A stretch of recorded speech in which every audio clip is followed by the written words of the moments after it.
नमस्कार आदाब, मैं हूं राव अकरम और आप देख रहे हैं मेरा हिंदी यूट्यूब चैनल। साथियों, वीडियो शुरू करने से पहले आप लोगों से मेरी गुजारिश है, मेरे इस चैनल को आप लोग सब्सक्राइब कर दें और साथ में बेल आइकन की घंटी को दबाना ना भूलें।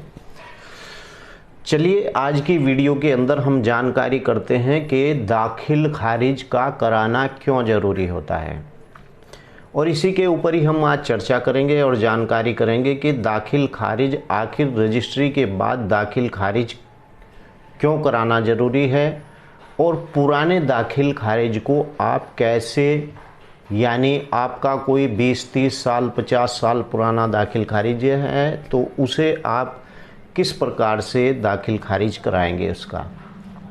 पहले तो आपको ये जानकारी दे दूं कि दाखिल खारिज आखिर क्या होता है। दाखिल खारिज का मतलब होता है ए पक्ष से भूमि का नाम हटाकर बी पक्ष का चढ़ा देना। यानी सरकारी रिकॉर्ड के अंदर मान लीजिए विनोद कुमार जी के द्वारा ज़मीन को बेचा गया है और राम कुमार जी ने उस ज़मीन को ख़रीदा है, तो जो पहला विनोद कुमार जी है उसका नाम सरकारी कागज़ों से हटाकर दूसरे व्यक्ति जिसने उस भूमि को खरीदा है उस व्यक्ति का नाम दर्ज करना, इसी बात को दाखिल खारिज कहा जाता है।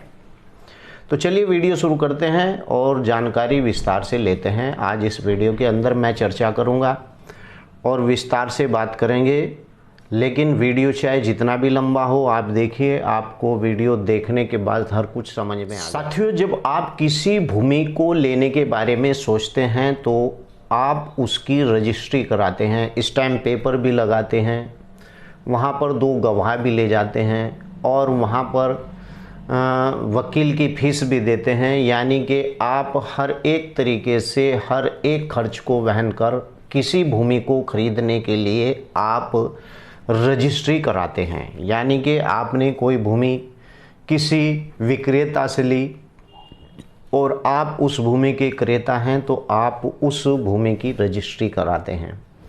लेकिन रजिस्ट्री कराने के बाद ये नहीं है कि आपने उस भूमि को ले लिया है। रजिस्ट्री कराने के बाद 90 दिनों के अंदर या 90 दिनों के बाहर उस भूमि के जितने भी सरकारी कागज होते हैं उसके अंदर लेने वाले पक्ष का नाम दर्ज किया जाता है।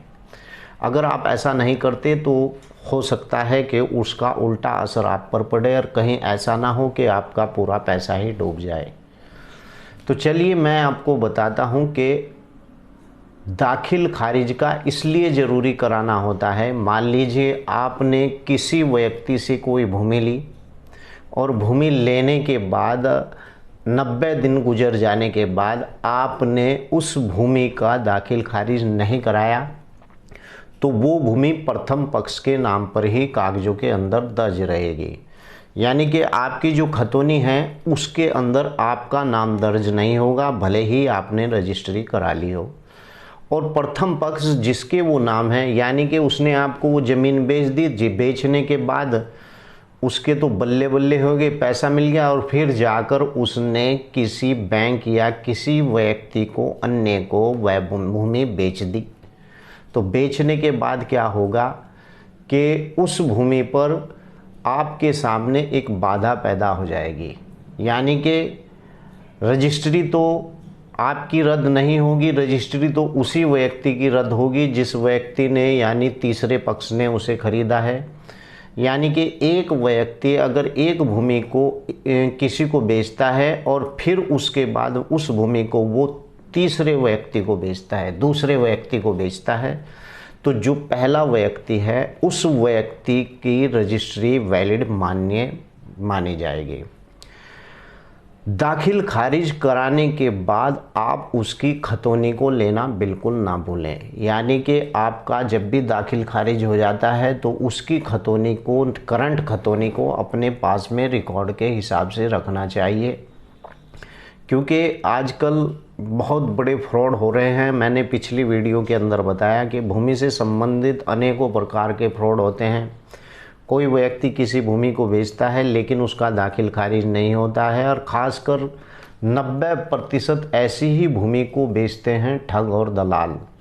यानी कि उस भूमि का दाखिल खारिज नहीं हो सकता या फिर उसके अंदर मात्र उसकी 2 डिसमिल भूमि है और भूमि उसके अंदर ग्राम समाज की है, इस प्रकार की भूमि को वो बेचते हैं और पूरी भूमि को नपवा देते हैं। लेकिन लेने वाले क्रेता को बाद में पता चलता है कि जिस व्यक्ति ने आपको भूमि बेची थी उस भूमि के अंदर उसकी मात्र 2 डिसमिल भूमि है और भूमि नपाई कराई उसने 100 डिसमिल की।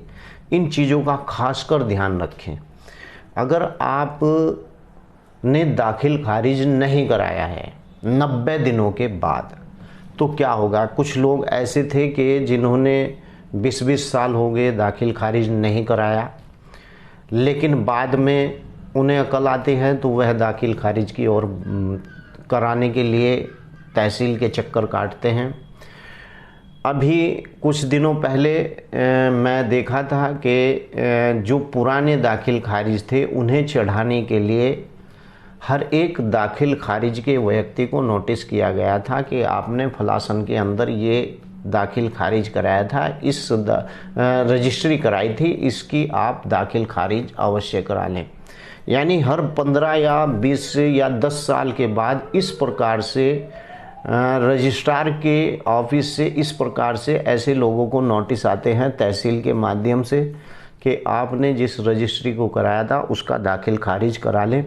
अगर कोई दाखिल खारिज पेंडिंग हो जाता है यानी कि 10, 20, 30 साल हो गए तो उसके अंदर आपको बड़ी दिक्कत पड़ेगी। मान लीजिए प्रथम पक्ष उस भूमि को बेचता ही चला गया और उस पर लोन लेता हुआ चला गया, आपको मुकदमेबाजी में घुसना पड़ेगा और मुकदमेबाजी घुसने के बाद आपको उस भूमि को जो है आपके पक्ष में आएगी। लेकिन उससे ज़्यादा कहीं बेहतर है दाखिल खारिज तो हो जाएगा। अगर 50 साल पुराना भी आपका दाखिल खारिज है वो तो हो जाएगा, लेकिन उसकी बहुत दिक्कतों का सामना आप लोगों को करना पड़ेगा। यानी कि आज की इस वीडियो का सिर्फ यही मजमून था कि अगर आप किसी भूमि को लेते हैं और लेने के बाद उसका दाखिल खारिज नहीं कराते हैं तो प्रथम पक्ष जिसने उस भूमि को बेचा है वो उस भूमि का नाजायज़ फ़ायदा उठाएगा और आपसे रजिस्ट्री करने के बाद तीसरे पक्ष को भी वह भूमि बेच सकता है। यानी कि आपको बेची फिर उसके बाद दूसरे को बेची। लेकिन अगर वह ऐसा करता है तो उसके ऊपर कानूनी रोक भी है, क्योंकि भूमि ट्रांसफ़र सेक्शन 55 के अंदर ये साफ किया गया है कि जो भूमि का विक्रेता है वह क्रेता को इस बात की जानकारी देगा कि कहीं उसने पहले कहीं रजिस्ट्री तो नहीं कर रखी है उस भूमि की, या फिर उस भूमि की उस व्यक्ति ने कहीं लोन तो नहीं ले रखा। इस प्रकार की ध्यान अगर उसके बाद भी वह प्रथम पक्ष को बैनामा करता है और उसके बाद वह द्वितीय पक्ष को बैनामा करता है तो उसके खिलाफ धारा 420 का मुकदमा दर्ज होगा और 467 यानी कि उसके खिलाफ आप FIR भी करा सकते हैं।